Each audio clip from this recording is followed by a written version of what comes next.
I am never exploring, ever again. Now, this is something I really want to talk about, to be sure that everyone is cautious and stays level-headed at all times. Now, for context, I live in the middle of nowhere in Canada. It was an old town that had quite a few abandoned buildings due to the absence of residents. Me and my friends were tired of the lack of entertainment options for us, so what we did was explore these abandoned buildings. Prior to the experience I'm about to talk about, we never had anything too crazy happen to us. Occasionally, we'd see a small bit of blood-like liquid, and we did see a pentagram on the ground from someone who went to a house previously, but nothing too bad, until the last time I had gone exploring. Now, when I was younger, I used to go to a daycare that was part mental hospital. It closed down due to a lack of patients and lack of children at the daycare. I decided to go back there with my friends a few years ago. For context, I was 15 when this happened. Most of my friends were the same age. When we did get there, it was rather cliche. There was fog, it was rather dark, and there was a light drizzle of rain. We went to the main gate, which was padlocked shut. We decided to help each other hop over it and made a ton of noise. We were laughing and giggling the whole time, unsuspecting of what was to come. We looked around the small play place/park with flashlights we had on our person, but even with our somewhat powerful flashlights, our visibility was rather limited. We decided to enter the decaying building. Glass and dirt crunched over our feet as we stepped into the daycare section of the complex. There were still old Legos, wood chips from previous furniture, old torn dolls and toys strewn about. The further we walked around the daycare section, we naturally became more and more silent, until all we could hear was the crunch of dirt under our feet. I found some crayons in a plastic container in the corner of the room. I walked over to pick them up when all of a sudden we heard a loud crash coming from behind the metal door leading to the psych ward part of the building. My friends and I looked at each other. As a whole, we were a group of 5. Most of them were very bold and cocky. We all looked at each other and my friend Brian suggested we go look and see where the sound came from. Personally, I was not too fond of the idea, but with my group of friends, there was no way anyone was going to decline such a thing. We all stacked up on the door and opened it. It was rusted to the floor, and we heaved to get it open. As we walked in, the metallic smells and must became stronger, with a hint of something else which I couldn't put my finger on at that moment. We walked in, our flashlights pointing in every direction with Brian leading the group. The hallways were tied to the left and right were the occasional metal doorway, some with doors open. I felt slightly claustrophobic, and it felt a little hard to breathe. As we continued, we all stopped walking as Brian slowly entered the room. "What is it?" I asked him. "I thought I saw someone in there. It seems all fine now." To be honest, I thought he was just messing with us to increase our anxiety. But looking back, I think he was completely honest. He backed out of the room, and we continued walking deeper into the psych ward when another friend swiftly told us to stop. We came to a halt and all listened. In the distance ahead of us, we heard the subtle pitter-patter of footsteps echo through the hallway. We all looked at each other, fear in our eyes. Brian continued walking towards the sounds. We considered turning back for a second without Brian, wondering if some ghost or something was in the building, but we couldn't do that to him. The closer we got, the more I felt like I was being watched. When finally, we entered a room on the right, which had the smell of rotting meat. In front of us was a dead deer. Its innards were spilled all over the floor, staining the concrete. A friend of mine had a very weak stomach and vomited all over the floor. That's when we heard the whispering from somewhere. Brian shone his flashlight to the corner of the room where a man with short hair was standing with his head down. He wore a bright green t-shirt stained with what I assume was blood, and torn beige pants. He didn't have any socks on and his feet seemed damaged. He was twitching sporadically and continued to mumble even after we saw him. We stared at him for a solid 30 seconds before he made his first true movement. He looked up at us with a haunting grin that sent shivers down our spines. "You guys here for the feast?" He said each word with varying inflection and energy. This kicked us over the edge, and we bolted out of that room all the way back to the daycare center. The door was still open and we decided to try and slam it shut, but the rust and pure weight of the door almost kept it open. It took 3 of us piling all of our strength to close it, and just before we did, I could still see the silhouette of the man watching us, his white teeth being the only other human feature I could see. We sat behind the metal door catching our breath for a second, all looking at each other for confirmation that we all saw the same thing. After a little bit of labored breathing from each of us, we heard a light tapping on the door. That's when we decided that it was time to leave. We booked it out of the vicinity completely and ran home. A year after we visited the spot, police went back to do a routine search of the area and found the man. It was stated that the guy used to go to the psych ward before it was closed down. He escaped the facility he was transferred to and lived off of the wildlife around the complex. When the cops brought him in, he had a series of diseases and sicknesses from eating raw meat, and his mental condition was much worse than before. There were future rumors that he did kill someone in the forest while searching for food, but nothing has ever been confirmed. In the end, guys, be careful, especially in dangerous areas such as abandoned buildings. And creepy dude, let's not meet. Here's the place. I thought I was alone, so I tried to sleep. I was wrong. This story is something that I think about from time to time, and it creeps me out. So I'm writing this to get it off my chest. Anyways, let's begin. Almost 3 years ago, I was 17 years old. At this point, I was accustomed to being in horrible situations. All I had was my mother, and she could not hold down a job for long because she had her own issues to tackle. So as I grew up, we stayed in and out of roommates' houses. We never really had our own place to stay except twice. But that didn't last long either, and we would be forced into a new environment with the snap of a finger. When I was 17, we were led into a situation where we were going to be homeless again, and I was used to it at this point, as I had slept on the street more than I'd like. The day comes when we have to leave our roommate's house and my mom is able to stay at her boyfriend's trailer. I had nowhere to go because I had no friends at this point, as I halted my friendships because they were bad for my health and mental state, and were overall toxic.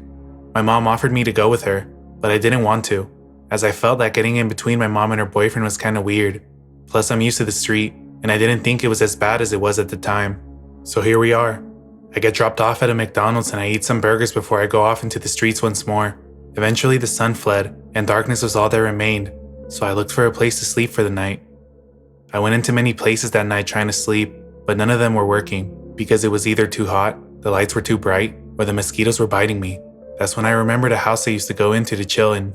This house was under construction and nearly finished, so all the doors shut and the windows were all settled so there were no mosquitoes. I go through the back like always and I make my way upstairs. Eventually, I settle in the bathroom because there is less debris on the floor. So I lay there and try to get to sleep. Eventually I hear some sounds downstairs, but I didn't think anything of it. I figured it was the door that I came through, swinging open and closed or something. Eventually, after laying there for maybe an hour, I open up my phone and I look at photos of my life, thinking about how messed up it is that I got to this point, and how I lost everything. The noises were still happening this entire time, but I pay no mind to it. At some point, for whatever reason, I get up and go to sit down on the back porch, because I just couldn't sleep. I make my way downstairs and out the back door to the porch. I'm messing around on my phone for maybe 5 minutes when it happens. I see movement to my left, from the back door I just exited from. I glance over and time itself freezes.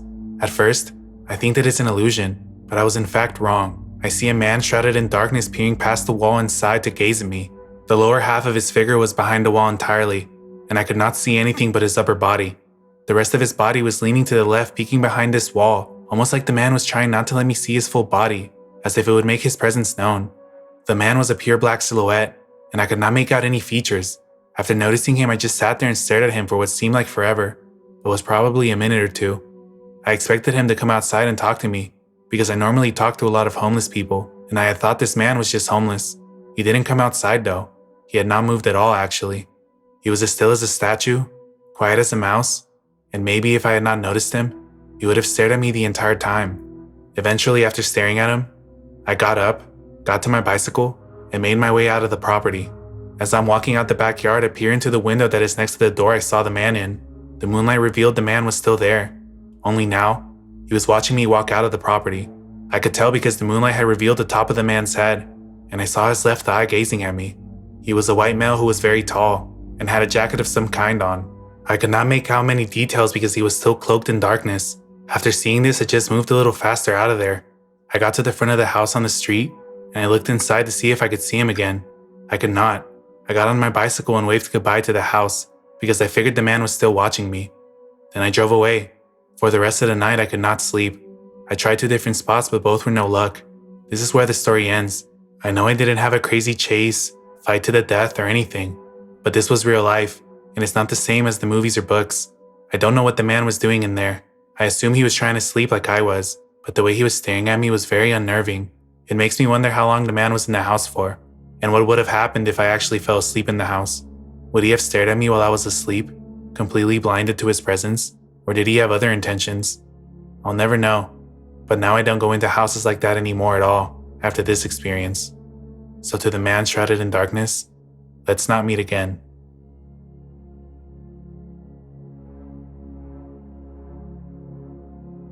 The one day I woke up late may have saved my life.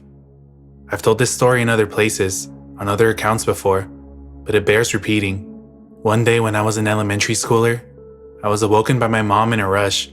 She had overslept, and since she always woke me up in the morning, this meant I too overslept, and now, there was just no way I was going to be ready for school early enough to get on the school bus. If I remember correctly, school started at 8 a.m., and my bus pickup time was 7 a.m., but it was already like 6:40 or something, and I was still in my pajamas and hadn't even had breakfast yet. So my mom decided that today, we would just tell the bus driver to go on ahead and she would take me to school, which would give me plenty of time to get ready. So I'm sitting there at the dining room table eating breakfast, still in my pajamas, and now it's about 6:50. We hear the bus pull up about 10 minutes earlier than usual. My mom peeks her head out the door into the foggy morning and waves the bus on. She closes the door and comes back inside, but the bus doesn't pull away. There's a knock at the door and my mom opens it to find a man in the bus driver uniform. He explains that he is a substitute driver because the regular driver called in sick. He says he knows he's a few minutes early, since he wanted to get an early start on the route since he didn't know it well. My mom explains to him that she was going to take me to school since we woke up late. He gets visibly upset and says that he can wait a few minutes since he's already running ahead of schedule. My mom insists that no, I won't be ready to go in a few minutes, and tells him to go on ahead. He seemed angry about this, but turned around and got back in the bus and left. I returned to eating my breakfast, and still don't have my school clothes on at this point, but at 7 a.m. sharp, another bus pulls up to my house. Mom thinks this is weird and goes outside to talk to them. She comes back inside looking terrified, but doesn't really say anything about it and tells me to finish getting ready for school. At the time, I didn't know what happened, but Mom would end up telling me a few years later. When she went to this bus, she found that it was being driven by my regular bus driver and that it was full of the other kids that are usually on the route. My mom asked the driver about the substitute and about him calling in sick. I never called in sick. There's no substitute driver on my route, he says. The driver immediately called dispatch in a panic and told my mom to go inside and call the police to report this incident. There was absolutely no one doing my driver's route that day. Whoever this was most likely a kidnapper who had targeted me. I never heard anything about it again. Not even if someone else had ended up being picked up by this mysterious fake bus driver. But chances are, had I gotten on that bus, I would have never made it to school or back home. And if my mom hadn't overslept on that specific day, I would have been on that bus. Creepy apartment chase. This happened over 10 years ago, so excuse me if the details are a little fuzzy. When I was in high school, my friend Claire came to sleep over. We made some plans to sneak out and hang out with some guys, and then one of them would drive us home. We go out to our friend's apartment, have some fun, and at around midnight we decide it's time for us to head back. But when we ask to be taken back, everyone says no, despite previously agreeing to bring us back. Everyone said that we were too drunk or too high, so we eventually decided to just start walking back, and we would make some phone calls to see if anyone could pick us up and bring us the rest of the way back. My house was a good 20 minutes away by car on the highway, so there was no way we were walking all the way back. The apartment was towards the back of the complex, so we start making our way to the entrance. We don't even get halfway there before a car slowly starts rolling up behind us. I was 15 or 16 at the time, and very naive to the ways of the world, so I wasn't too concerned. But Claire was a little smarter than me on this night. She tells me to walk faster, so we start walking faster. The car also picks up its pace behind us. Again, she tells me to walk faster, so we start moving as fast as we can, and that's when the car pulled slightly in front of us, and two of the passenger doors open and two men get out. Realizing there is no walking faster to get out of this situation, she instructs me to run now. So she takes off running and I follow her. She runs towards a group of parked cars and jumps behind a pickup truck, and for a minute, we hope and pray we weren't spotted. This is where the details get a little fuzzy. One of them must have gotten back in the car at some point, so there was only one of them following us behind the truck. We hear the footsteps quickly approaching and she quietly indicates that we're now going into stealth mode. This man is on the other side of the truck that we're hiding behind. He's circling the truck looking for us, and we're slowly and quietly circling it on the opposite side to avoid being spotted. It felt like a scene from a movie or video game. We somehow managed to do 2 or 3 circles around the vehicle without being detected, and by the grace of the gods, he gives up and decides to go back to the car with his friends. This is our one shot to get away. She tells me to run again, so we run for what felt like an eternity, but in reality was probably only 15 to 20 seconds. We find a pool house area and find a spot to hide. We were hidden behind some fences and bushes, and we were anxiously waiting to see if they discover us. Their car pulls around to the pool house, and we're biting our nails hoping they don't stop and get out. The car slowly drives away and we realize we haven't been spotted. We were safe now, but the car circled around the apartment complex for hours and hours and hours. They weren't giving up on looking for us. We were safe for the time being, but now we need to find a way out of there. It was the middle of winter, and of course we were dressed to impress the guys we were hanging out with, so short shorts and revealing tops. We were freezing. We found a dirty and disgusting Captain America blanket that we huddled under while making phone calls to find someone to pick us up. We tried contacting the guys at the apartment, but no one answered our calls. None of our friends answered our calls. We felt completely alone and hopeless. But at around 5 a.m., someone finally answered and said they would pick us up. The best news I had ever heard in my life.